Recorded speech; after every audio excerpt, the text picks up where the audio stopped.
জুমার দিন আগে আগে মসজিদে আসবেন ইনশাআল্লাহ। সবাই রাজি ইনশাআল্লাহ? আসেন আল্লাহ জুমার ব্যাপারে কি ওয়াজ আমাদেরকে করলেন আমরা শুনি। শুনতে রাজি?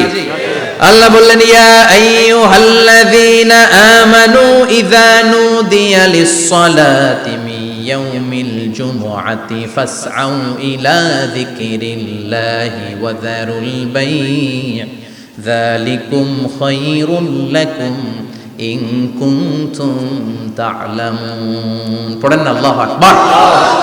আল্লাহ বললেন ও আমার মুমিন বান্দারা শোনো শোনো, আপনাদেরকে অ্যাড্রেস করে আল্লাহ বলছেন ও আমার মুমিন বান্দারা শোনো, ইযা নুদিয়া লিস-সালাতি মিন ইয়াউমিল জুমআ, জুমার নামাজের আযান যখন দেয়া হয়, ফাসআউ ইলা যিকরিল্লাহ, আল্লাহর স্মরণে তোমরা ধাবিত হও।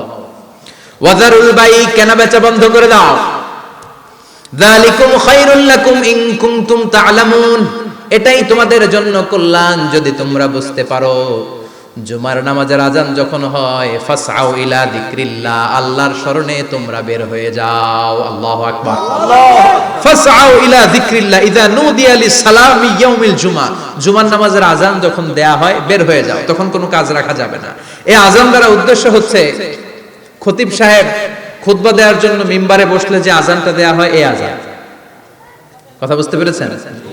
কিন্তু দুর্ভাগ্যজনক হলে সত্য, আমাদের বাংলাদেশে এই আযানটা কেন যেন মুয়াজ্জিন ভাইরা ইমাম সাহেবের সামনে এসে আস্তে আস্তে দেয়, ছোট ছোট করে ইমাম সাহেবের মুখের উপরে দেয়, মাইকে দেয় না। এটা পাইছে কই? এটা যে কোত্থেকে ঢুকছে এক আল্লাহই ভালো জানে। আযান মানে অ্যানাউন্সমেন্ট। আযান মানে কি? কথা বলেন। অ্যানাউন্সমেন্ট কি জোরে হবে না আস্তে? তো সব আযান মাইকে এত সাউন্ড করে, এই আযানটা ইমাম সাহেবের মুখের সামনে এসে ছোট ছোট করে কেন দেয়? এটার কোনো দলিল আছে বলে আমার জানা নাই। এই আযানটা মাইকে হতে হবে। আমি পৃথিবীর যত দেশ ঘুরেছি, অনেক বড় বড় মসজিদে আমি জুমার সালাত করেছি, সব জায়গায় মক্কাতুল মুকাররমা সহ মসজিদে নববী সহ সব জায়গায় খতিব সাহেব জুমার মিম্বারে বসার পরে যে আযানটা দেয়া হয়, এটাও অন্যান্য আযানের মতো মাইকে দেয়া হয়। আল্লাহ বললেন ইযা নুদিয়া লিস-সালামি ইয়াউমিল জুমআ, জুমার দিনে আযান যখন দেয়া হয়, এই আযান দ্বারা উদ্দেশ্য হচ্ছে খতিব বসলে যে আযান 12:30 12:15 দিকে যে আযান, এই আযান উদ্দেশ্য নয়। বিশ্বনবীর সময়ে এই 12:30 12:15 দিকে যে আযান ছিল এটা ছিল না। বিশ্বনবীর সময় ছিল না, আবু বকরের সময় ছিল না, সাইয়েদনা ওমর ফারুকের সময় ছিল না। এটা চালু হয়েছে সাইয়েদনা উসমান যুন্নুরাইনের সময়। তখন মদিনাতে মানুষের সংখ্যা অনেক বেড়ে গিয়েছে, লোকজন আর জায়গা হয় না, মুসল্লিতে ঠাসাঠাসি।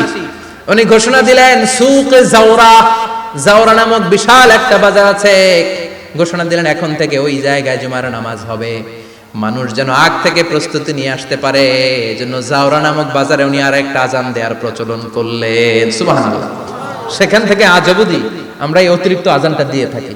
এটা নবীর সুন্নাত না, এটা সাহাবীর সুন্নাত। বিশ্বনবীর সুন্নাহ মেনে নেওয়া যেমনি আবশ্যক, 4 খলিফার থেকে পাওয়া সুন্নাতগুলো মেনে নেওয়া আবশ্যক। বিশ্বনবী বললেন আলাইকুম বিসুন্নতি ওয়া সুন্নাতিল খুলাফায়ে রাশিদিন আল মাহদিয়িন, আমার সুন্নাত ধরবা, হেদায়েত প্রাপ্ত 4 খলিফার সুন্নাত ধরবা। কেমনে ধরবা? ইক্ষু চিনেন? ইক্ষু না গ্যান্ডারি নাকি আখ না কুশাই? হ্যাঁ, আখ। কাঁচা আখ খায় কি করে? এই সামনের দাঁত দিয়ে ভাঙে না? সামনের দাঁত দিয়ে বলে ভাঙে, চাপার দাঁত দিয়ে, এই জায়গার দাঁত দিয়ে শক্ত করে ধরতে হয়। বিশ্বনবী বললেন আব্দু আলাইহা বিন নওয়াজিজ, আমার সুন্নাত আর সাহাবীদের সুন্নাতকে চাপার দাঁত দিয়ে আঁকড়ে ধরে যাতে ছুটে না যায়। চিল্লায় পড়েন আল্লাহু আকবার। এটা সাইয়েদনা উসমানের সুন্নাত। বিশ্বনবী বললেন ইযা নুদিয়া লিস-সালাহ মিন ইয়াউমিল জুমআতি ফাসআউ ইলা যিকরিল্লাহ, জুমার দিনে আযান যখন দেয়া হয়, ফাসআউ ইলা যিকরিল্লাহ, আল্লাহর স্মরণের দিকে ধাবিত হও। দেরি করো না। দেরি করা যাবে না। আযান হইলে কোনো কাজ রাখবেন? কোনো ব্যস্ততা থাকবে? কাজ একটাই, জুমার নামাজ। চিল্লায় বলেন কাজ একটাই, সেটা কি? জুমার নামাজ। আল্লাহ বললেন ফাসআউ, ফাসআউ এর শাব্দিক অর্থ হচ্ছে দৌড়াও। আসলে কি? তো এই দৌড়াও দিয়ে আসলে দৌড়াও বোঝানো হয়নি, এটা দ্বারা বোঝানো হয়েছে আল মুবাদারা ওয়াল ইহতিমাম, ইম্পর্টেন্স দেয়া, এমফাসাইজ করা, গুরুত্ব, গুরুত্বের সাথে আগে আগে প্রস্তুতি নাও। ফাসআউ দ্বারা দৌড়ানো বোঝানো হয়নি। প্রমাণ কি? কারণ বিশ্বনবী দৌড়ে দৌড়ে নামাজে যেতে নিষেধ করেছেন। বিশ্বনবী বলেছেন ইযা উকিমাতিস সালাহ, মনোযোগ দিয়ে শুনেন, ইযা উকিমাতিস সালাতু ফালা তা'তুহা তাসআউন ওয়া আতুহা তামশুন আলাইকুম বিসাকিনাহ ফামা আদরাকতুম ফাসাল্লু ওয়া মা ফাতাকুম ফাতিম্মু, যখন নামাজ শুরু হয়ে যায় দৌড়ে দৌড়ে যাবে না। তামশুন, হেঁটে হেঁটে যাও। আলাইকুম বিসাকিনা, ধীরে ধীরে যাও। ফামা আদরাকতুম ফাসাল্লু, ইমাম সাহেবের সাথে যে যত রাকাত পাবা পড়বা।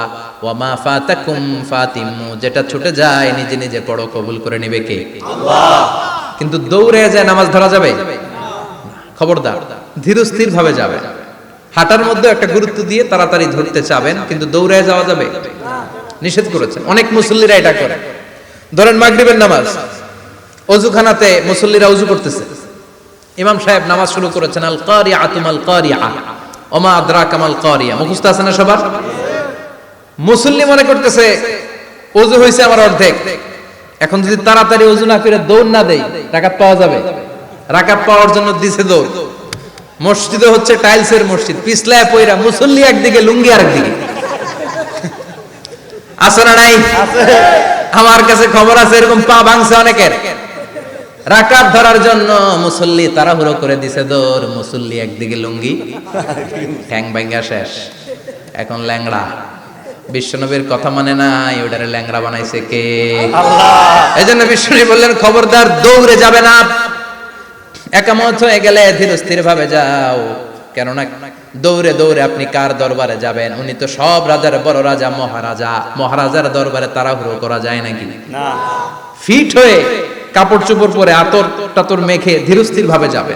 দৌড়ে গেলে আপনার হার্টবিট বেড়ে যাবে, আপনার ব্রেথ ইন ব্রেথ আউট, শ্বাস প্রশ্বাস বেড়ে যাবে। তো হাঁপানির চোটে তো আপনি হাঁপাতে থাকবেন। আপনি তাহিয়া পড়বেন কখন, তাসবিহ পড়বেন কখন, আল্লাহর প্রশংসা করবেন কখন? চিল্লা এখন ঠিক কিনা? এজন্য আল্লাহ বললেন ফাসাউ ইলা যিকরিল্লাহ, জুমার নামাজের আযান যখন হয়ে যায় তোমরা আল্লাহর জিকিরের দিকে ধাবিত হও। যিকরিল্লাহ, আল্লাহর স্মরণ। জিকির মানে কি? আল্লাহর স্মরণ। কিন্তু এই জিকির দ্বারা এই আয়াতের উদ্দেশ্য হচ্ছে আল খুতবাতাইন, জুমার দুই খুতবা। জুমার জিকিরের অনেক অর্থ আছে। জিকির মানে সালাত, জিকির মানে কোরআন, জিকির মানে ওয়াজ, জিকির মানে সম্মান।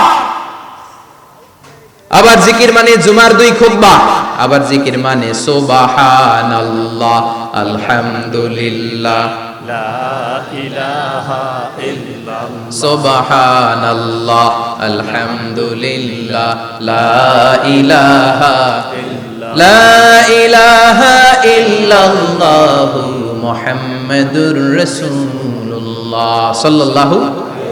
এটাও জিকির। সুবহানাল্লাহ, আলহামদুলিল্লাহ, আল্লাহু আকবার। এই তিন জিকিরের চেয়ে শ্রেষ্ঠ কোন জিকির আছে? কথা কন। বিশ্বনবী প্রত্যেক ফরজ নামাজের পরে সুবহানাল্লাহ 33 বার, আলহামদুলিল্লাহ 33 বার, আল্লাহু আকবার 34 বার পড়তেন। রাজি আছেন? সবাই পড়তে রাজি আছেন? ইনশাআল্লাহ। লাফালাফি করবেন না তো? ঘাড় বাঁকা করবেন না তো? হুই হুই করে চিল্লাফাল্লা করা যাবে? জিকিরের মধ্যে সৌন্দর্য আছে না নাই? আল্লাহ নিজেও সুন্দর। আল্লাহর কাছে যেটা আমরা পেশ করব সবটাই সুন্দরভাবে পেশ করতে হয়। চিল্লা এখন ঠিক কিনা? তার মানে জিকিরের অনেক অর্থ। জিকিরের এক অর্থ হলো কোরআন। জিকিরের এক অর্থ কি? কোরআন। আপনি যখন কোরআন পড়েন তখন জিকির করেন কার? আল্লাহ। কথা বলেন। আবার আপনি যখন নামাজ পড়েন জিকির করেন কার? আল্লাহ। আবার আপনি যখন লা ইলাহা ইল্লাল্লাহ এটা পড়েন জিকির করেন কার? ঝিনুকের ভেতর লুকিয়ে থাকে যেমন মতি, ঝিনুকের ভেতর লুকিয়ে থাকে যেমন মতি, কালমা শাহাদাতে আছে আল্লাহর জ্যোতি, কালমা শাহাদাতে আছে আল্লাহর জ্যোতি। পড়েন সুবহানাল্লাহ। সুবহানাল্লাহ। লা ইলাহা ইল্লাল্লাহ সবচেয়ে শ্রেষ্ঠ জিকির।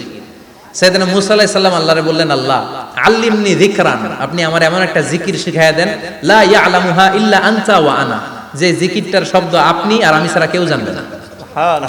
দুনিয়াতে যত অদ্ভুত অদ্ভুত প্রশ্ন